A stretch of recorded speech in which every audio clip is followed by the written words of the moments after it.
Amém? Oséias 6. Há um tempo já que há muito tempo atrás eu cheguei a ministrar essa palavra em alguns outros lugares e Deus me tocou para trazer ela essa manhã. E essa palavra fala da vontade de Deus para nós. Para nós entendermos um pouquinho o que Deus espera de nós. Oséias 6, nós vamos ler do versículo 1 ao versículo 6. Amém? Eu vou estar lendo no Novo Testamento a linguagem de hoje, que às vezes pode ser um pouco diferente do que vocês têm aí, mas a palavra diz assim, versículo 1 de Oséias 6. O povo de Israel diz: venham, voltemos todos para Deus, o Senhor.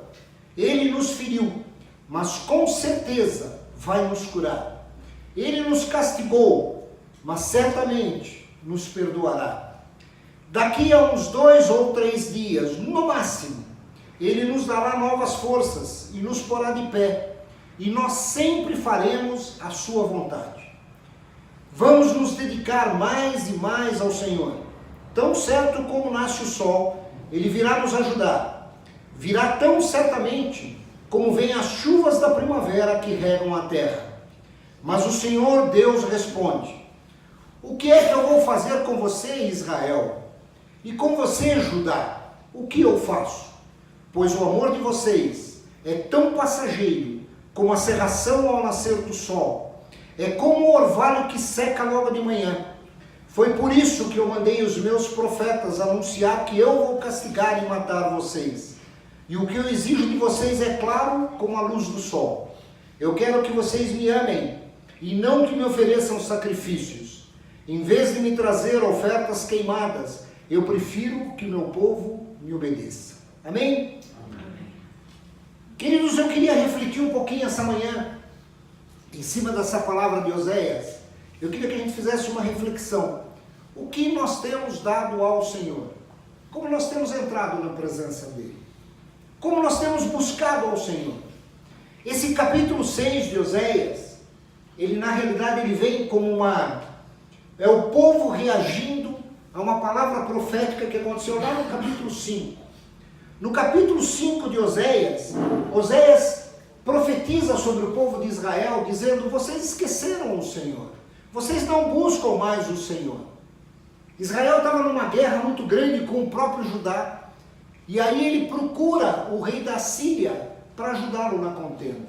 Povo de Deus brigando com o povo de Deus. E aí Oséias vem e diz: vocês não estão entendendo nada. Ao invés de vocês me buscarem o Senhor no momento que vocês precisam, vocês vão buscar conselho fora. Vocês vão buscar o rei da Síria para ajudá-los. Deixa eu dizer uma coisa, só vai ficar pior. E aí Oséias dá essa palavra ao povo de Israel, e aí o reino de Israel, o povo de Israel vem e faz essa declaração que nós lemos no capítulo 6. Queridos, quando eles percebem que eles vão ser punidos por Deus, quando eles percebem que o profeta vem e dá uma palavra dura sobre eles, eles se colocam na presença do Senhor e dizem: não é nada disso, Deus, nós confiamos no Senhor, nós queremos buscá-lo, nós queremos estar na sua presença. Nós temos que tomar cuidado muitas vezes quando nós buscamos o Senhor e da forma que nós buscamos o Senhor, porque o Senhor nos conhece, o Senhor sabe quem nós somos. Só para vocês entenderem, depois que vem toda a profecia de Oséias, lá no capítulo 5, o último versículo do capítulo 5, a última frase do último versículo do capítulo 5, Deus diz assim para o povo: estando eles angustiados, de madrugada me buscarão. Deus nos conhece, Deus sabe o que acontece. Mas aí eu queria que a gente fizesse uma reflexão: será que nós só buscamos Deus quando nós estamos angustiados? Será que se nós buscamos Deus quando de madrugada a angústia vem sobre nós e aí nós buscamos?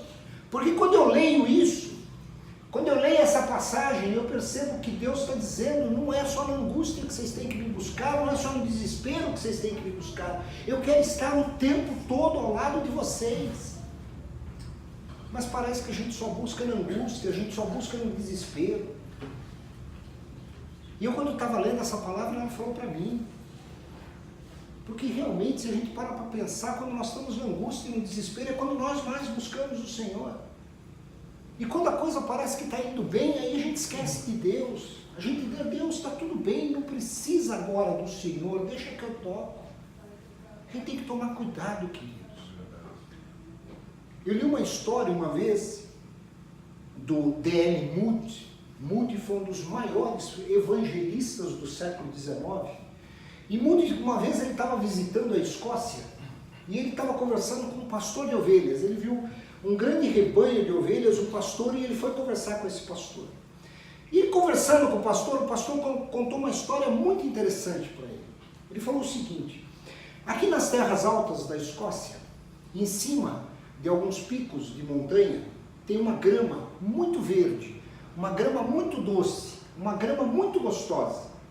E o maior problema que nós temos aqui como pastores é que quando a gente passa perto desses picos, desses montes um pouquinho mais elevados, as ovelhas sentem o cheiro dessa grama e elas saem correndo do rebanho e sobem nesses platôzinhos que tem essa grama. E aí sabe o que eu tenho que fazer? Moody disse, não sei, eu tenho que esperar ela comer toda a grama que tem lá. Depois que ela come toda a grama que tem lá, eu tenho que esperar ela começar a ficar com fome. Depois que ela fica com fome, eu tenho que esperar ela ficar fraca. E quando eu começo a ouvir que o palito dela está fraco, aí eu subo, pego ela e desço com ela. E aí Moody perguntou para o pastor, mas não entendo. Por que quando ela pula pela primeira vez na grama, você já não vai lá e tira ela de lá? Eu falei, porque eu não consigo. Porque a vontade dela de comer essa grama é tão forte, que se eu tentar pegá-la, corre o risco de eu e a ovelha cairmos lá de cima. Então eu tenho que esperar ela acabar com toda a graminha.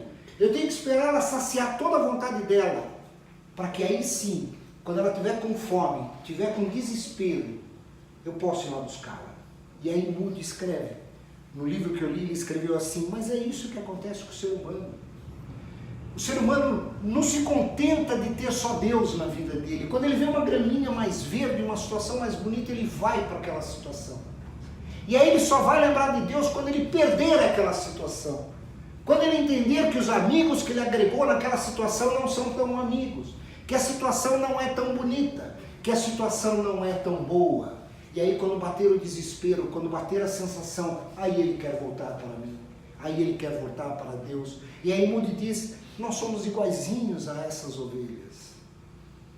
E o nosso coração nos engana nessa situação. Queridos, o que nós lemos no livro de Oséias é exatamente isso. Quando nós lemos esse capítulo do livro de Oséias, a gente vê exatamente essa situação. Muitas vezes, e eu muitas vezes já fiz isso, até que um dia Deus me deu essa revelação na palavra, eu muitas vezes li o livro de Oséias e por causa de um louvor que tem, não tem um louvor que diz, vinde e tornemos ao Senhor, porque Ele fez a ferida, acho que é Águas de Gileade, alguma coisa assim, não tem esse louvor, e a gente louva esse louvor e fica todo contente quando a gente louva esse louvor, e esse louvor saiu desse trecho de Oséias, mas quando eu leio esse trecho de Oséias, ele me mostra uma outra coisa, não é um louvor de alegria esse trecho de Oséias. Porque se vocês pegarem as palavras do hebraico que estão sendo ditas nesse texto, lá no versículo 1, quando eles dizem que nós voltaremos ao Senhor, se nós repararmos na linguagem que foi usada lá no versículo 1 de Oséias, o que o povo está dizendo é o seguinte, foi Deus quem fez a ferida, foi Deus quem criou o problema, então é Deus quem tem que restaurar. Vocês perceberam o tipo de linguagem? Eles não estão nem um pouquinho conscientes que eles estavam sendo tratados por um pecado. Eles não estavam nem um pouquinho conscientes de que eles estavam passando por um tratamento de Deus por uma desobediência. E eles dizem o seguinte, eu não tenho problema nenhum, foi Deus que está me tratando ruim. Foi Deus que está me tratando mal, foi Deus que me colocou nessa geladeira. Então como foi Deus que colocou nessa geladeira, é Deus que vai me tirar. Nós temos que tomar cuidado. Porque muitas vezes nós fazemos isso. Nós somos que nem as ovelhinhas. Ué, Deus deu o pasto e eu estou aqui comendo e de repente acaba tudo e eu fico no desespero. Nós temos que tomar cuidado com o que a gente faz, queridos. Deus não pode restaurar um coração que não reconhece seus erros. Deus não pode tratar com uma pessoa que não reconhece que ela está errando. Porque senão Deus não há como tratar, não há como mostrar para essa pessoa. E o que o povo estava fazendo assim era isso. Eles estavam se sentindo tão justificados que eles não tinham a menor visão das suas transgressões. Eles sequer estavam ouvindo o que Oséias estava dizendo para eles. Depois vocês leem o capítulo 5. O que eles ouvem lá de Oséias é Oséias dizendo: olha, Deus está tratando vocês. Deus está dando uma orientação dura para vocês. E aí, ao invés deles realmente se arrependerem, o que eles fazem é um pseudo-arrependimento. Eles dizem assim: ah, tá bom, Oséias, você está falando tudo isso, então olha, já que Deus fez essa ferida em nós, Ele vai curar também. Vocês perceberam o grau de responsabilidade que muitas vezes nós passamos? Quantas vezes eu já falei, eu não sei de vocês, mas eu já falei: Deus, por que eu estou passando por essa situação? Eu não mereço passar por essa situação. Quando nós começamos esse eu não mereço, não é minha praia passar por essa situação, eu não devia estar passando por essa situação, vocês acham que Deus consegue colocar no nosso coração um tratamento? Não consegue. Porque nós vamos estar com os ouvidos fechados ao tratamento de Deus. Nós não vamos ouvir o tratamento de Deus. Porque o nosso coração está tão entenecido da nossa vontade de fazer as coisas, da nossa boa vontade, porque do nosso autocomiseração, eu não mereço esse tipo de coisa. E a partir do momento que eu não mereço, eu não vou conseguir ouvir ninguém que esteja me dizendo por que eu estou passando. Nós precisamos deixar Deus tratar os nossos corações. Nós não podemos agir dessa maneira. Queridos, nós não podemos fazer isso. Senão nós vamos continuar errando com o Senhor.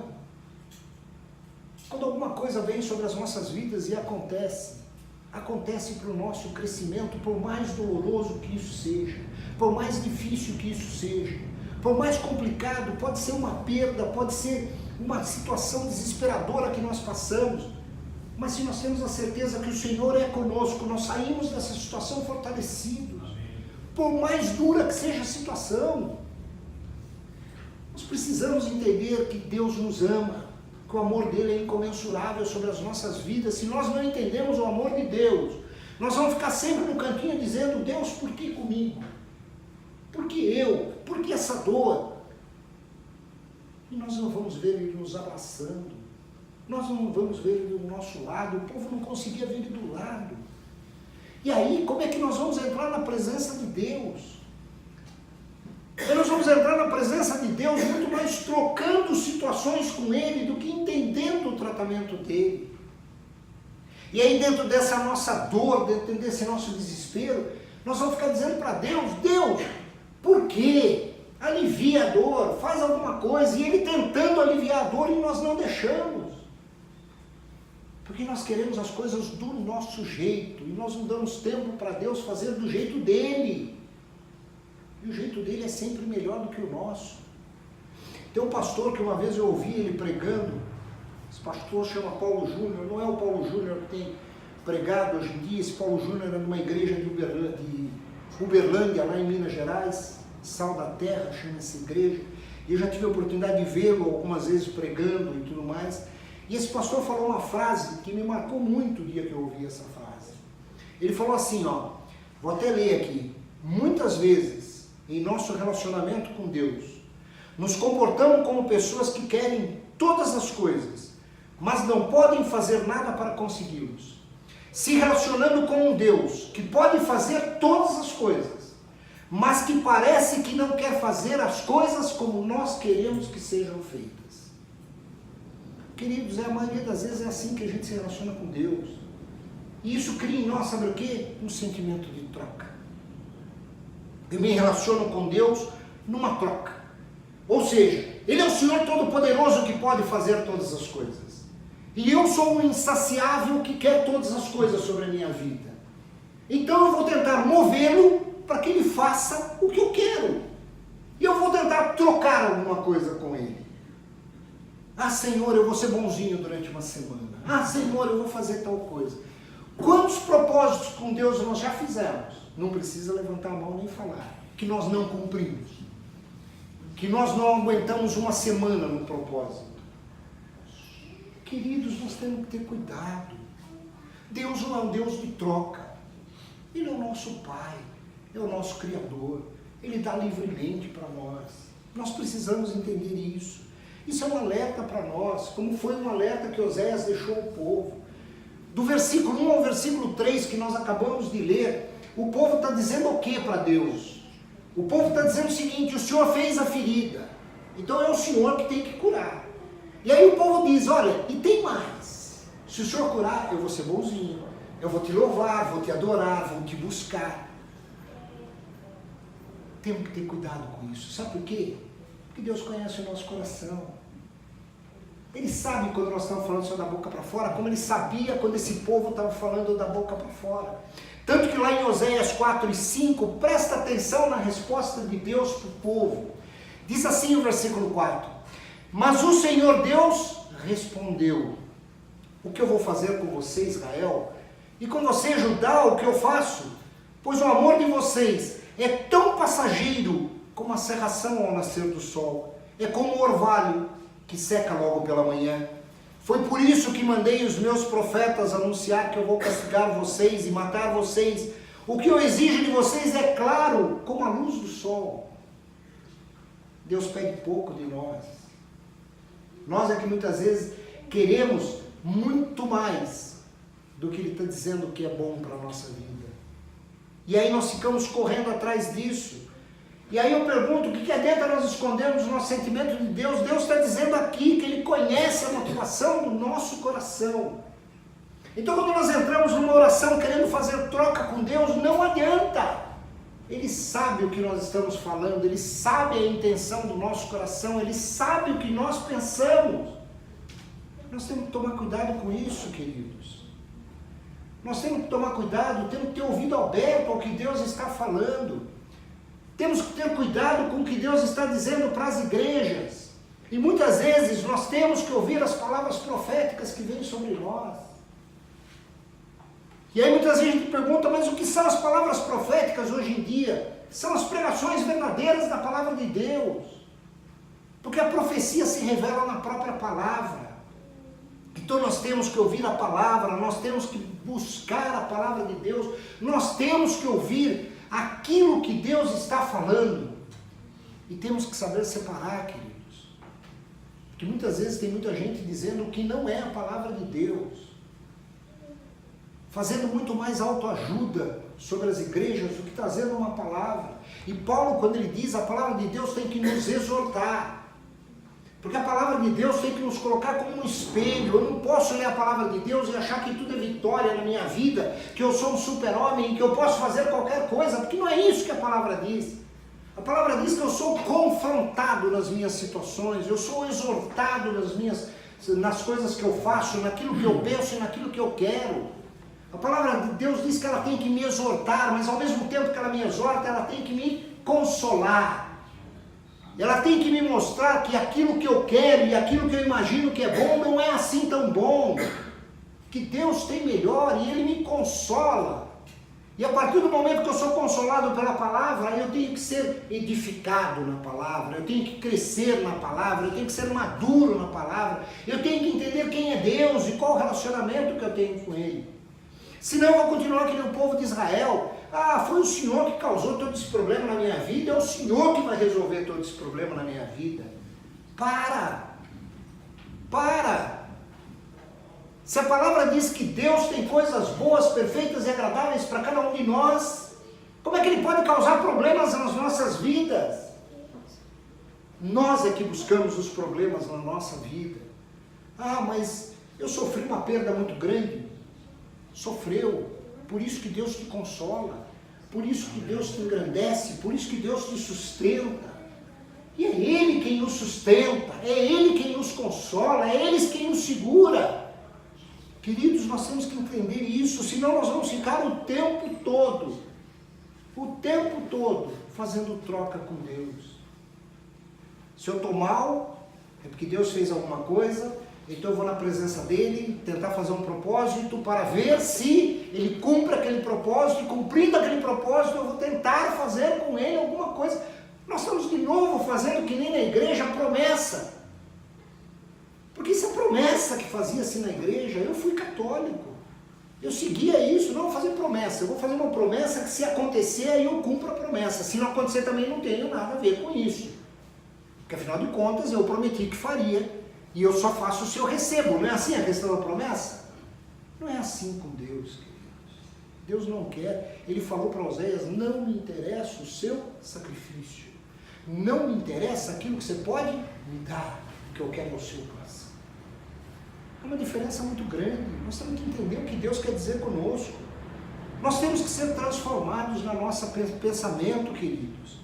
Nós ficamos muitas vezes muito acomodados com o pecado, nós aceitamos muito facilmente o que acontece ao nosso redor. E muitas vezes nós nos deixamos influenciar, muitas vezes por isso. E Paulo diz que nós temos que ter transformadores deste mundo. Nós não temos que nos acomodar com esse mundo. Queridos, nós temos que entender que o que Deus espera de nós é que nós devemos nos manter na presença dEle. Devemos nos manter na presença dEle e viver uma vida que reflita Cristo em nós. Ah, mas está muito dolorido, está muito difícil. Por isso que existe a misericórdia do Senhor, queridos. Isaías 54:8 diz isso, em grande ira escondi minha face de ti por um breve momento. Mas com benignidade eterna me compadeci de ti, diz o Senhor, o teu Redentor. Deus não se esconde de nós. É nós que nos escondemos dele, é nós que não buscamos a face dele, é nós que não vamos à presença dele. Nós temos que buscar viver o melhor de Deus para as nossas vidas. Ah, mas é difícil entender o propósito de Deus para nós, porque para isso eu preciso entender o propósito de Deus. Se você ainda não entendeu o propósito de Deus sobre a sua vida, eu vou te dar uma recomendação. Lê a palavra de Deus. Busca a presença dele. Busca a presença dele, porque a palavra diz que ele se revela na sua palavra. Ele se revela naquilo que ele quer fazer para nós. Quer uma dica do que ele espera de nós? Está no versículo 6 de Oséias que nós lemos. O versículo 6 diz assim, eu quero, é Deus dizendo, eu quero que vocês me amem. Eu quero que vocês me amem.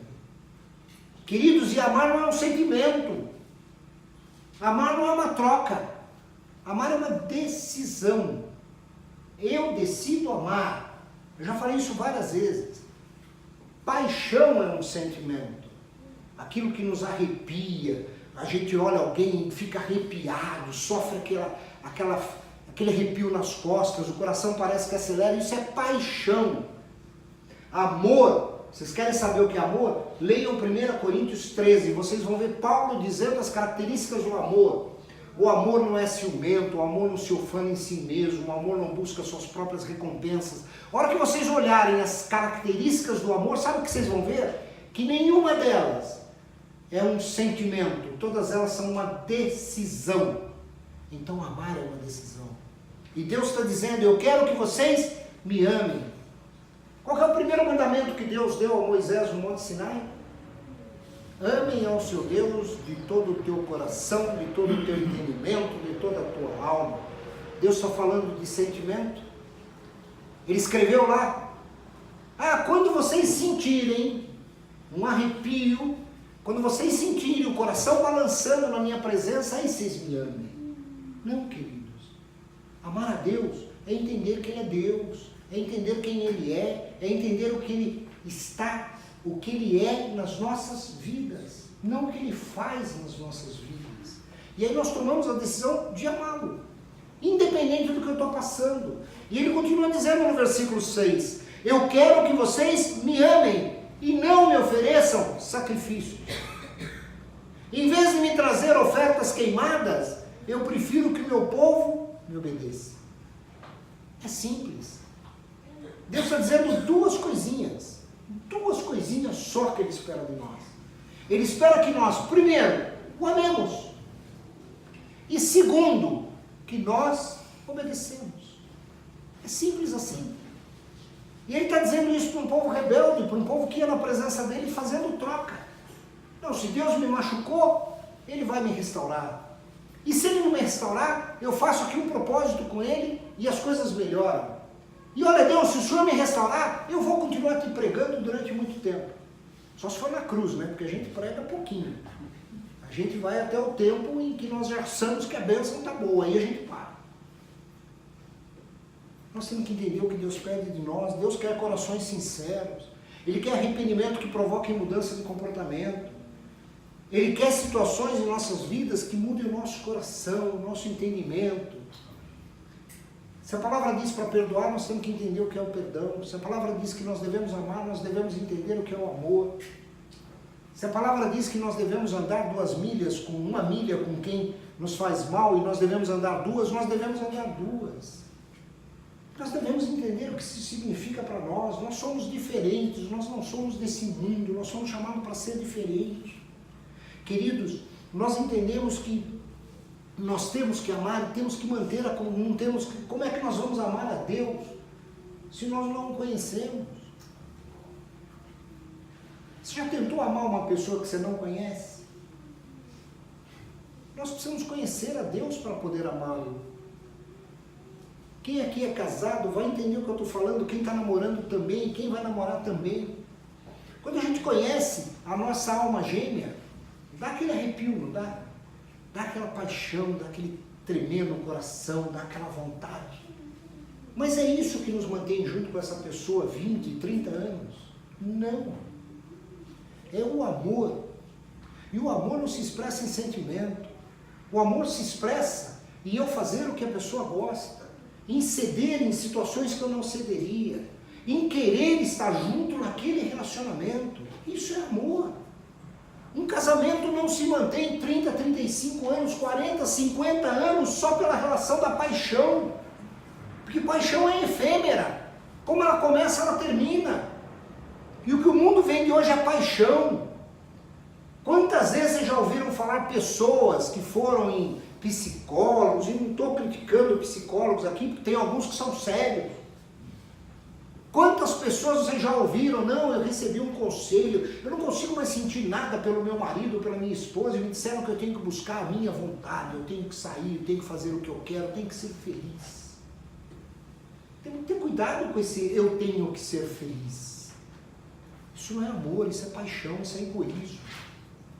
Então quando Deus diz que nós devemos amá-lo, como é que nós vamos amar a Deus se nós não o buscamos? Nós temos que conhecer quem é Deus, e aonde eu conheço quem é Deus? Na palavra dele, onde ele se revela. Eu tenho que ter o hábito de ler a Bíblia, eu tenho que ter o hábito de buscar ao Senhor, eu tenho que buscar entender ao Senhor. Tem uma passagem na Bíblia que diz que uma pessoa tem que andar com a outra durante muito tempo para conhecê-la.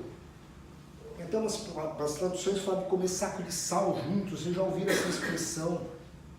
Queridos, quando fala de saco de sal, não é um saquinho de hoje de meio quilo, não. Você estava falando do saco daquela época, que era de 60 quilos. Vocês já imaginaram comer junto com uma pessoa 60 quilos de sal? Por que ele está falando isso? Porque a gente tem que andar com a pessoa para conhecer a pessoa. Nós temos que andar com Deus para conhecer a Deus. E quanto mais nós andamos, mais Ele revela esse amor, mais Ele revela esse cuidado, mais Ele mostra que está conosco, mais Ele mostra que Ele nos consola no tempo, na hora que nós precisamos, mais Ele mostra que Ele é o Senhor que nos provê. Por isso que eu quis que a gente fizesse o louvor de novo, porque o louvor diz que se o sol se pôr e a escuridão chegar sobre as nossas vidas, quem é que nos guia? Deus. Se nós estamos nos afogando no mar, quem é que estende a mão para nos tirar de lá? Deus. Mas nós precisamos viver essa verdade, senão sabe o que acontece? Nós só vamos cantar. Porque no momento de desespero, nós vamos dizer, onde está o Senhor que não me socorre? E Ele está dizendo, eu estou aqui, olha para mim. Olha para mim, você está olhando para o outro lado, olha para o lado certo. Muitas vezes é isso que acontece, queridos, nós precisamos olhar para o lado certo.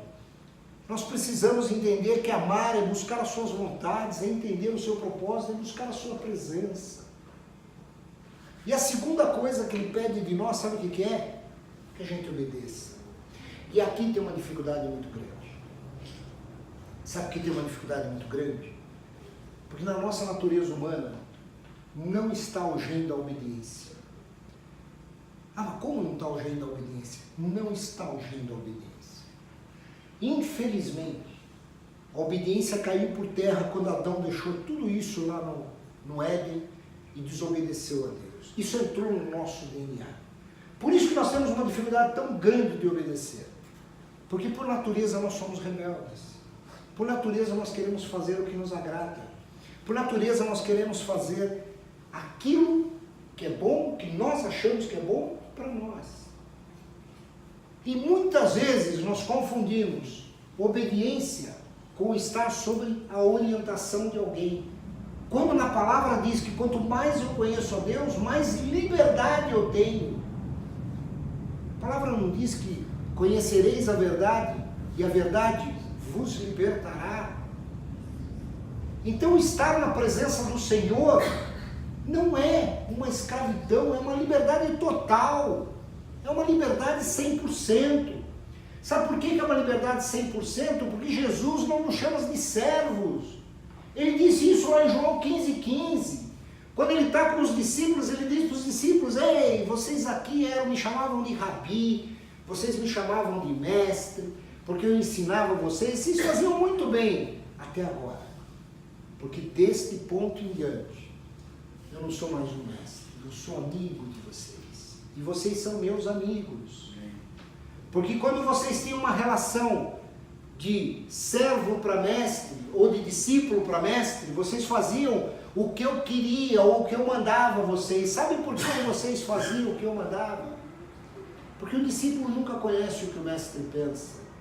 Mas amigo é diferente. Amigo conhece o que o amigo pensa. Amigo só de olhar para o outro amigo, sabe o que ele está sentindo no coração. Sabe o que ele está passando. Então vocês já não são mais meus discípulos, vocês são meus amigos. Vocês querem liberdade maior que essa, queridos?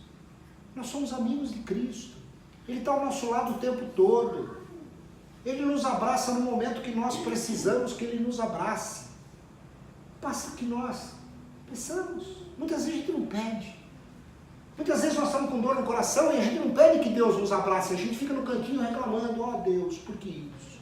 Ó Deus, por que aconteceu isso comigo? Ó Deus, por que eu estou passando por essa situação? Ó Deus, por que está se levantando essas ondas na minha vida? Ao invés de acalmarmos o nosso coração e dizer: Deus, tua palavra diz que com o Senhor eu salto muralhas, eu enfrento gigantes. Eu não sei o que vai acontecer, mas eu sei que o Senhor está comigo. Eu sei que o Senhor é meu Senhor, o Senhor está ao meu lado, o Senhor está segurando a minha mão, o Senhor está me abraçando nessa dor. Queridos, obedecer é entender isso, é entender quem é Deus, é estar livre o suficiente nas nossas vidas para dizer: eu sou verdadeiramente livre. Eu entendo quem é o meu Deus, e eu entendo as aflições que eu passo nesse mundo, porque esse mundo não é de Deus. Mas eu sei que eu posso passar por isso porque Cristo passou e Ele é meu exemplo. E Ele disse para mim: no mundo tereis aflições, mas tem de bom ânimo, eu venci as aflições. E se eu venci, você vai vencer também, porque essa é a palavra. Nós precisamos entender, queridos. Deixa eu dizer uma coisa para vocês: obedecer não é um impulso tolo da emoção, mas sim um ato de inteligência e de racionalidade. Tem muita gente: não, eu vou obedecer porque senti no coração de obedecer. Para, você não está obedecendo, você está que nem o povo de Israel. Você vai ficar um tempinho só na presença, depois você vai abandonar. Porque quem obedece decide obedecer. Eu vou obedecer, independente do que se levante, independente do que aconteça. Quem estava aqui umas 2 semanas atrás, ouviu o testemunho do Fernando. Ele falou uma coisa muito interessante. Ele falou o seguinte: um dia eu decidi obedecer uma coisa que o Senhor estava colocando no meu coração, e eu fui. E quando eu fui para cumprir o que Deus tinha colocado no meu coração, até como curiosidade, mas eu estava querendo ver, a hora que eu saio do lugar onde eu tinha ido, o carro tinha sido roubado. Ele contou esse testemunho que eu ouvi aqui. O que ele fez? Não, Senhor, eu vim porque era uma coisa para o Senhor. Vão orar aqui agora.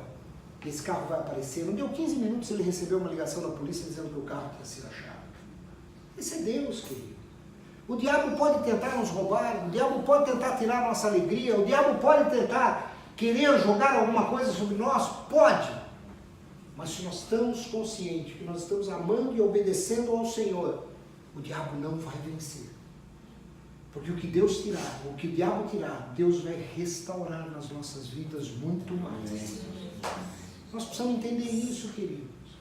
E não são só histórias. Quando nós lemos a história de Jó, não é só história. Jó foi restaurado o dobro do que ele tinha.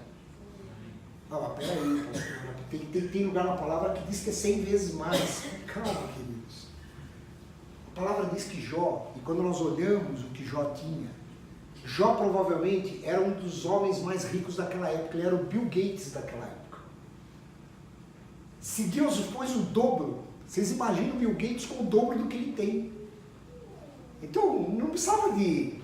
Aliás, se desse 1,2%, 1,2% a mais, não precisava ser o dobro. 20% a mais, ele já ia ter muito mais do que ele tinha. E Deus restaurou o dobro. Esse é o nosso Deus, querido. E Jó resolveu permanecer na presença do Senhor, independente do que estava acontecendo. Nós precisamos fazer isso, nós precisamos nos transformar, a nossa mente tem que ser transformada, nós precisamos entender quem é esse Deus. E isso se dá pela renovação da nossa mente. Paulo diz isso aos Romanos.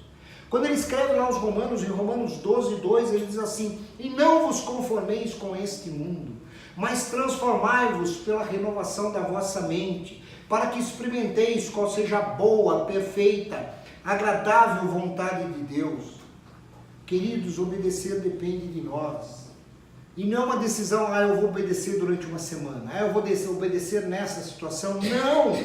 Nós devemos tomar a decisão de obedecer ao que está na palavra todos os dias. Paulo diz isso também quando ele escreve aos Coríntios. Ele escreve aos Coríntios, lá em 1 Coríntios 15:31, ele diz assim: eu vos declaro, irmãos, pela glória que de vós tenho em Cristo Jesus nosso Senhor, que morro todos os dias. O que Paulo está dizendo aqui para os Coríntios? Queridos, por amor de Cristo, eu já não faço mais o que eu quero. Eu faço o que o Senhor espera que eu faça. Ô Paulo, mas como é que você sabe o que o Senhor quer que você faça? Porque eu oro todo dia, porque eu busco a presença do Senhor todo dia, porque eu procuro espelhar Cristo em mim. Tanto que ele tem uma ousadia quando ele escreve e diz assim: olha, vocês querem imitar alguém? Vocês querem seguir alguém? Imitem a mim, pois eu imito a Cristo. Isso é uma ousadia tremenda. Porque ele não está dizendo, olha, olhem para os padrões de Cristo e sigam o padrão de Cristo. Ele vai além. Ele diz assim: eu sigo os padrões de Cristo. Como é muito difícil, às vezes, a gente dizer, tente seguir o padrão de quem você não vê. Aliás, tem uma passagem na palavra que diz, né? Como é que você pode dizer que ama a Deus que você não vê, se você não ama o irmão que você vê? E nós temos essa dificuldade.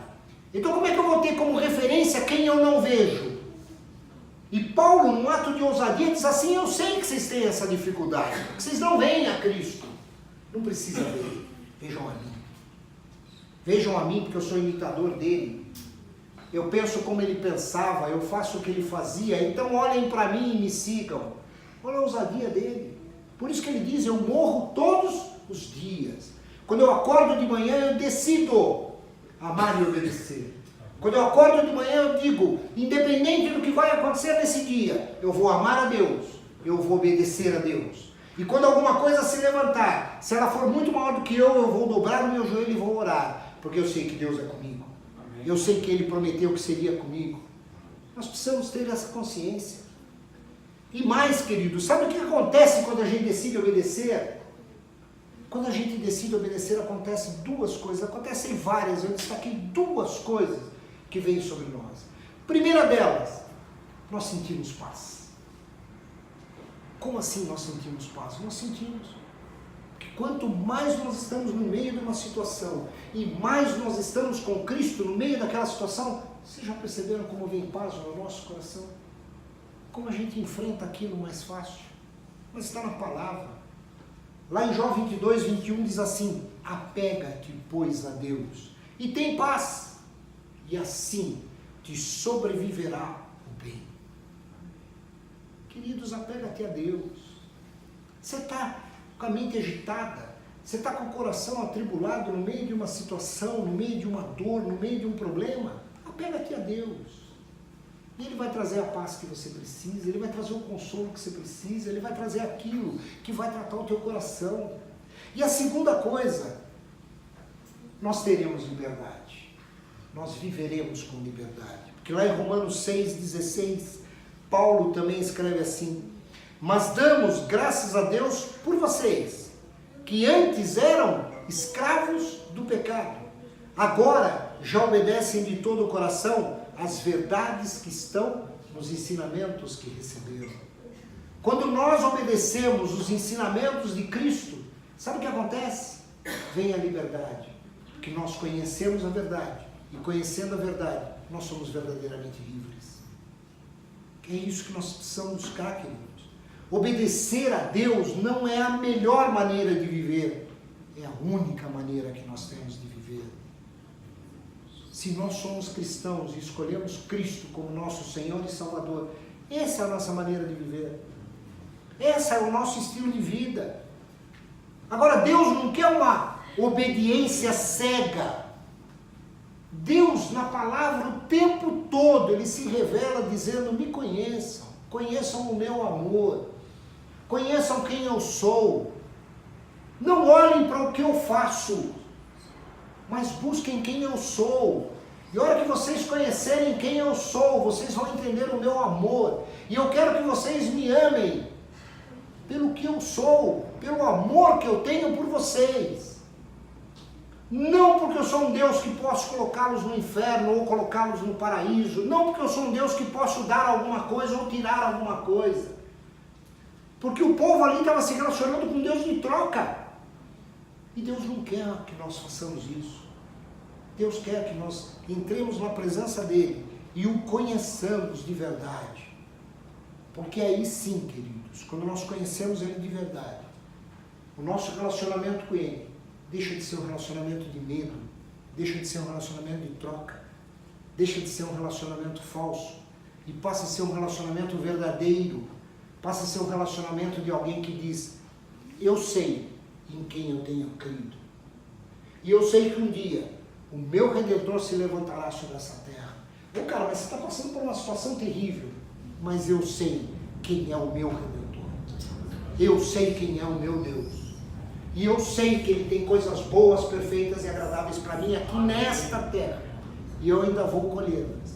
Mas para isso eu fico na presença dEle, para isso eu busco a presença dEle. Queridos, é assim nosso estilo de vida, essa é a vontade de Deus para nós. É isso que Ele espera de cada um de nós. Não adianta ficar fazendo promessa, ficar fazendo troca. Nós temos que ir com o coração aberto na presença dEle. E aí eu volto lá numa pergunta que eu fiz no começo. O que nós temos dado a Deus? Como é que nós temos nos relacionado com Deus? Como é que nós temos buscado a presença de Deus na nossa vida? Porque quando eu estava preparando essa palavra, Deus me incomodou muito com isso. Será que nós temos trocado? Será que nós temos muitas vezes relegado Deus a 5 minutos por dia? Ó Senhor, porque eu fiz um compromisso aqui que eu ia te buscar todos os dias. Mas o Senhor entende, o dia é agitado, é atribulado, eu já acordo cedo, agitado, busco. Ó, sobrou 5 minutinhos aqui. Eu vou ler rapidinho um versículo aqui, ó, fiz a minha passagem de hoje, fiz o meu... Será que é isso que Deus espera de nós? Um Deus que diz que está ao nosso lado 24 horas por dia. Um Deus que a palavra diz que não dorme, nem se descuida de nós. Um Deus que diz que não adianta a gente ficar guardando o que a gente quiser, porque se Ele não nos guardar, não adianta nós fazermos qualquer coisa. Será que 5 minutos por dia é suficiente? Será que só ir na presença dEle quando nós estamos desesperados, ficamos semanas sem ir na presença dEle, aí surge um problema dEle? Vou fazer um propósito de 40 dias de jejum, de oração, dobrar o joelho todo dia, porque eu quero buscar a Tua face. Se nós fazemos isso, queridos, qual a diferença do que nós acabamos de ler em Oséias? Qual a diferença desse povo que diz, bom, já que o Senhor fez o problema, o Senhor restaura? Quero desafiá-los nessa manhã a renovar a sua mente, a entender o que é a vontade do Senhor, a buscar essa presença verdadeiramente na sua vida, mas buscar de verdade, entender que Ele ama a cada um de nós de uma maneira incomensurável. Queridos, Ele ama tanto, mas Ele ama tanto, que Ele deu o bem mais precioso dele, para que nós pudéssemos estar aqui hoje. E Ele não deu assim, simplesmente por dar. Ele deu uma morte terrível, queridos. Uma morte de dores. Jesus passou um sacrifício muito grande por todos nós. Para que nós pudéssemos estar aqui hoje. Vocês entendem prova de amor maior que essa? Eu não entendo. Eu realmente não entendo. Ainda me confunde como é que Deus pode me amar. Quando eu olho para a minha vida pregressa, me confunde muito. Como é que Deus foi poder me dar uma chance? Claro que eu olho a minha vida antes de Cristo, eu falo, puxa vida, eu era ruim. Ah não, mas você era um cara bom, você tinha lá sua... Não. Só eu, Deus e o meu coração sabem o que eu queria fazer, o que eu pensava, como eu pensava. É muito fácil nós mostrarmos para os outros o lado bom. Mas é muito difícil nós termos no nosso coração esse lado bom. Porque o nosso coração nos engana o tempo todo. Eu quero desafiá-los nessa manhã a orar comigo, a pedir a Deus que, se vocês sentiram que essa palavra de alguma maneira falou alguma coisa com vocês, que vocês pedissem a Deus que transformasse o coração de vocês.